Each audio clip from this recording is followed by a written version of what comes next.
ത്രിയേക ദൈവത്തിന്റെ ധന്യതിരുനാമത്തിന് മഹത്വം ഉണ്ടായിരിക്കട്ടെ.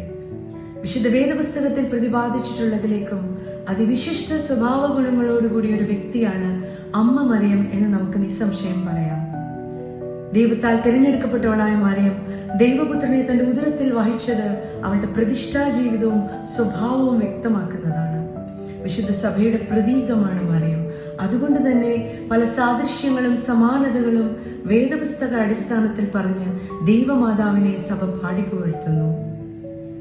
ഇന്ന് ശൂനോയ പെരുന്നാൾ ആചരിക്കുന്ന ഈ ദിവസത്തിൽ കഴിഞ്ഞ 15 ദിവസത്തെ നോമ്പിലൂടെയും പ്രാർത്ഥനയിലൂടെയും നാം കാത്തിരുന്ന ഈ അനുഗ്രഹീത ദിവസത്തിൽ വിശുദ്ധ ദൈവമാതാവിന്റെ അനുപമ സവിശേഷതകളിലൊന്നായ ശലോമോന്റെ തിരശ്ശീല എന്ന വിഷയത്തെ ആസ്പദമാക്കി നമുക്ക് അല്പസമയം ധ്യാനിക്കാം. സഭാപിതാക്കന്മാർ ക്രമീകരിച്ചിരിക്കുന്ന ശീമാ നമസ്കാരത്തിൽ, പ്രത്യേകിച്ച് ബുധനാഴ്ചത്തെ പ്രാർത്ഥനകളിലും ദൈവമാതാവിന്റെ മധ്യസ്ഥ പ്രാർത്ഥനയിലുമൊക്കെ മാതാവിനെ വിശേഷിപ്പിക്കുവാൻ ഉപയോഗിക്കുന്ന വളരെ ആഴമേറിയ ഒരു പഴയ നിയമ രൂപകമാണ് ശലോമോന്റെ തിരശ്ശീല എന്നുള്ളത്. ഉത്തമഗീതം 1-ാം അധ്യായം 5-ാം വാക്യത്തെ ആസ്പദമാക്കിയാണ് ഇത് പറയുന്നത്.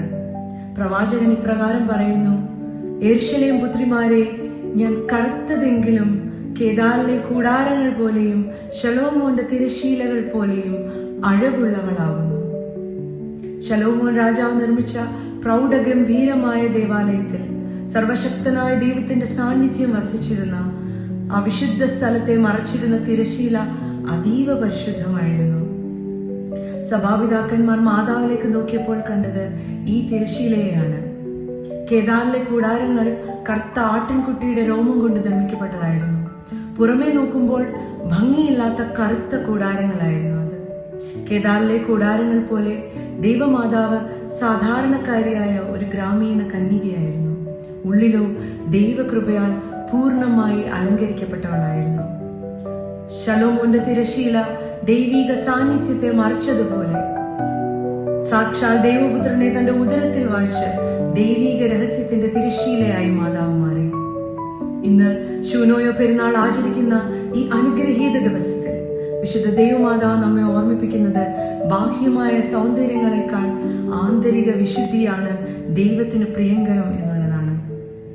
ക്രിസ്തുവിനെ തന്റെ ഉദരത്തിൽ വഹിച്ചതുപോലെ നമ്മുടെ ശരീരങ്ങളെയും വിചാരങ്ങളെയും ദൈവത്തിന്റെ ആലയമാക്കി മാറ്റുക.